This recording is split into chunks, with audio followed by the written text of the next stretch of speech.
আমি আপনাদের আমার প্রতিবেদনে বারবারই বলি যে শুধু শিক্ষক নিয়োগ দুর্নীতি নয়, মমতা বন্দ্যোপাধ্যায়ের সরকার আসার পর 2016-র পর থেকে যা যা আজ অব্দি রিক্রুটমেন্ট হয়েছে প্রত্যেকটাতেই দুর্নীতি হয়েছে।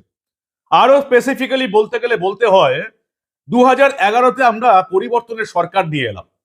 আমরা ভাবলাম সিপিএম এর দাদাগিরি চলে যাবে, সিপিএম এর চুরি দুর্নীতি চলে যাবে।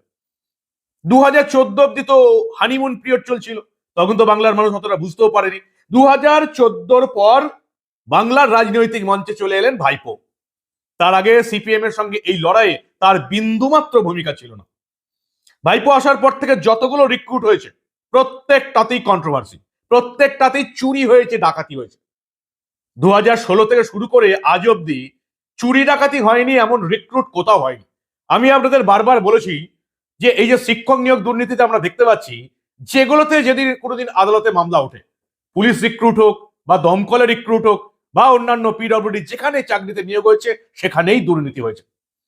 2016-র পর থেকে এসএসসি হোক, প্রাইমারি টিচার্স হোক, ডাব্লিউবিসিএস হোক, ডাব্লিউবিসিএস প্রশান্ত বর্মন ফার্স্ট হয়ে গেছে, পিলিতে ফেল করেছিল, ইংরেজিতে ফেল করেছিল। সেই প্রশান্ত বর্মন যার নাম ব্যবসায়ী খুনের ঘটনায় উঠে এসছে, কলকাতা হাইকোর্ট যাকে চার্জশিট দিতে বলেছে, চার্জশিটে নামও নেই, পালিয়ে বেড়াচ্ছে, তাকে খুঁজে পাচ্ছে না। প্রশান্ত বর্মনকে খুঁজে পাওয়া যাচ্ছে না। এই যে কলকাতায় এত বড় ঘটনা ঘটানোর পর সোনা পাপ্পু, তাকেও খুঁজে পাওয়া যাচ্ছে না। কলকাতার পুলিশ কমিশনার সুপ্রতিম সরকার ছদ্মবেশে মাঝরাতে থানায় থানায় ভিজিট করছেন, কিন্তু তারও ক্ষমতা নেই সোনা পাপ্পু যে প্রতিদিন ফেসবুকে লাইভ করছে তাকে গ্রেপ্তার করা। আসলে এই প্রশান্ত বর্মন, সোনা পাপ্পু এদিকে গ্রেপ্তার করলে কি আর এরা কলকাতার পুলিশ কমিশনার বা রাজ্য পুলিশের ডিজি হতে পারবে? কলকাতার পুলিশ কমিশনার প্রাক্তন মনোজ বার্মা, তাকে দিয়ে ফাইল ডাকাতি করিয়েছেন মমতা বন্দ্যোপাধ্যায়। রাজীব কুমার রাজ্য পুলিশের ডিজি, ফাইল ডাকাতি করিয়েছেন মমতা বন্দ্যোপাধ্যায়। এই তিনজনের জেলে থাকার কথা ছিল।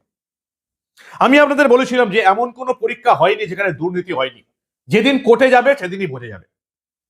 এবার পুলিশ, রাজ্য পুলিশের কনস্টেবল নিয়োগের লিখিত পরীক্ষা হয়েছে এবং সেখানেও বড় সড় দুর্নীতি হয়েছে এমন অভিযোগ কলকাতা হাইকোর্টে জমা পড়ে গেছে।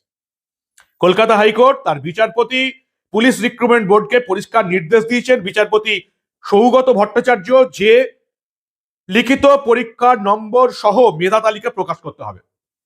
ভাবুন একবার কিরকম একটা রাজ্য সরকার চলছে, যে রাজ্য সরকার কলকাতার মেট্রো আটকাতে সুপ্রিম কোর্টে চলে যায় হাইকোর্টে পাত্তা না পেয়ে।